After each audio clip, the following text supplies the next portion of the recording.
Hi, I'm Laura with the Canadian Museum of Nature. I'm here at our Natural Heritage Campus, which is our research and collections facility. Late summer is the time of year when the latest edition of the Old Farmer's Almanac is released. According to some predictions, we may be in for a harsh winter. We're going to talk with some of our science experts here to learn about a few of the species that are popularly thought to be indicators. So let's go inside to find out what ducks, acorns, and hornets can perhaps tell us about the winter to come.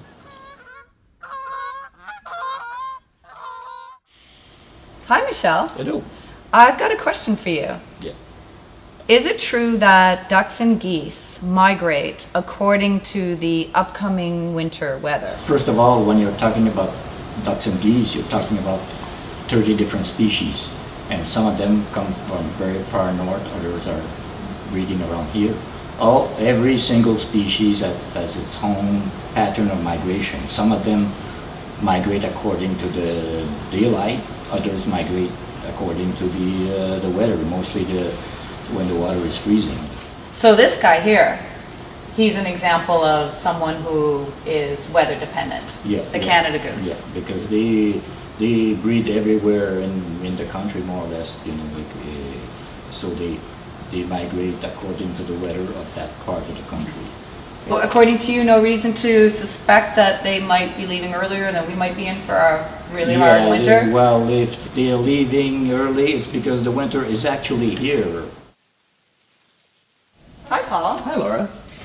If we see a lot of acorns at this time of the year, very late summer, more than usual, is it a sign of a harder winter to come? There's no one factor that plays into the abundance of acorns going into what could be a harsh winter. At least I hope it's not a harsh winter. And certainly acorns aren't produced in forecasting.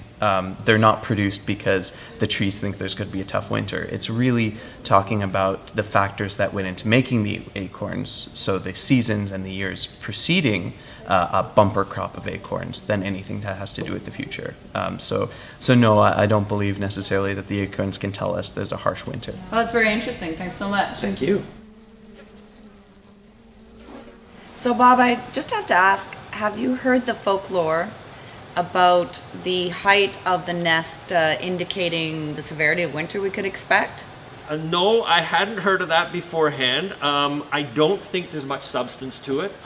These ones here, Vespula maculata, the bald-faced hornet, they build the aerial nests up in the trees that you'll see, particularly in the winter when all the leaves are gone. You'll see these big exposed gray nests in trees. This nest happens to be one of the biggest ones we've found. I don't think there's been any scientific studies which have measured how high the wasps build a nest off the ground.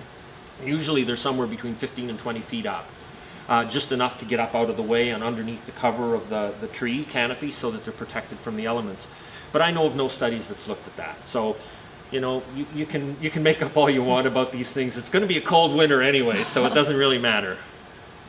Thanks for joining us to explore folklore that looks to natural signs to predict the upcoming winter weather. No cause for alarm yet. Nature may be kind to us this winter. We'll just have to wait and see.